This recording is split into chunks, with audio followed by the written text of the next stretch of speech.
Angithandi ke njalo abantu abasha bese bethi ngcono ngisheshe ngiguge ukuze nami ngithole ingubo. Ungabeke bese nina bomkhulu ke unelo ngathola ingubo uyaqonywa ke usudisa ngabe.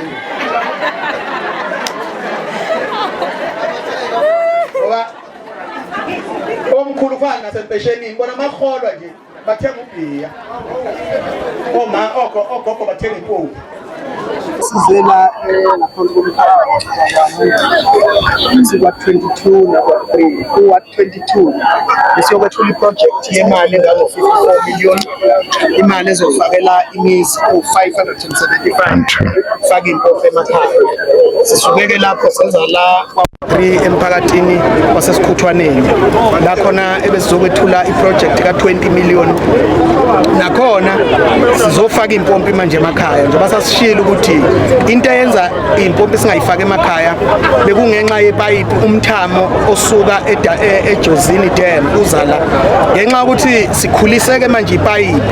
ukuthi libe likhulu ukuze abantu bekwazi ukuthola amanzi yikho ke sesiqala ke manje sesihambisa impompi emakhaya njengoba iproject iqhamuka la eJozini Dam iyenyuka singena ngomandlakazi siyoshona ematheni siyoshona oSuthu lesizeke ngalokho ke namhlanje imali besiyethula nje namhlanje ingango 74 million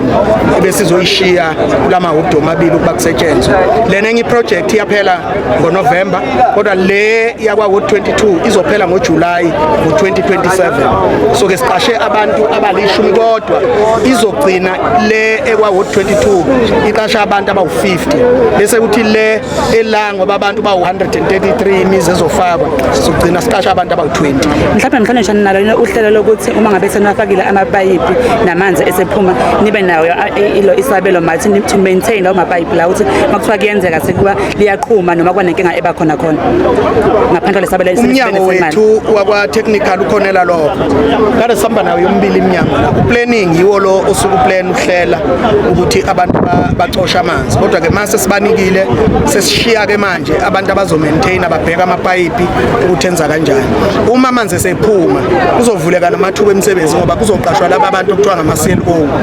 ama maintenance abazohambe bebheka ukuthi akukho la ipayipi othola ukuthi iphume khona abantu babona nje amanzi awasaphumi kanti khona la ukuphume khona ipayipi bakhona kabantu esiyobaqasha bendawo abayohambe bebheka ukuthi amanzi ayaphuma usuku nosuku uma engasaphumi babikela abasebenzi bethu bayawalungisa kade ke ngicela la emphakathini ukuthi kubaleke kabi ukwemukela intuthuko nawe uqala uzithuthukise wena qala uze wazi ukuthi ukuthuthuka kwendawo kuyakufanele uyawuthola abantu sebenqamula amapayipi beshaya amaphampu ngezando sinikeza abantu intuthuko bona bengathuthukile so ke besicela lokho ke emphakathini wala esikhuthwaneni ukuthi awuyemukela intuthuko wazi ukuthi yabo akuyona kamasipala thina silekelela bona njengoba basivotela kodwa umsebenzi ngowabo imali ngeyabo yibo futhi abazophuza amanzi besikhuthaza ke lokho ukuthi ubunye buzokwenza ukuthi intuthuko ihlale isikhathi eside singabi nawo umsimo uphazamiseka mhlawumbe bakhuthaza nje futhi ukuthi uma ngabe sekwenzeka senafakile amanzi sekuyenzeka ukuthi awaphumi bengagcini futhi sebelingisa abantu babulala ingqulathi izinda lezi seneyikhandile angithi ilokho sizoba nama-CLO no maintenance ngoba uma amanzi engaphumi bayasazisa amashishane bayabuya o-CLO babika emphakathini baxhumana nekhansela babikela umphakathi ukuthi yini amanzi engaphumi kufi ipayipi kuphi lizothatha isikhathi esingakanani uma kubonakala ukuthi ipayipi ngendlela elimale ngayo kuzothatha iviki kufanele umkhandlu ulethe amavaterikani unikeze abantu amanzi sizobambisana ukusebenza lokho kodwa ngeke uma sibambisene abantu bala esikhuthwaneni beqale bona bazishintsha bavumelana nesimo seyimpompi ngoba kade bekha amanzi emfuleni bekha amanzi amavaterikani uma bengezoshintsha mentally bazocabanga ukuthi amanzi basawakha emfuleni kanti amanzi sebewakha egcekeni so kufanele impompi bayiphathe kahle amanzi bangawasebenzisa indome kanjani bawamose njengoba amanzi alivela kancane indawo yala kwaNongoma ilugwadula asinayo isource of water yikho amanzi siwalanda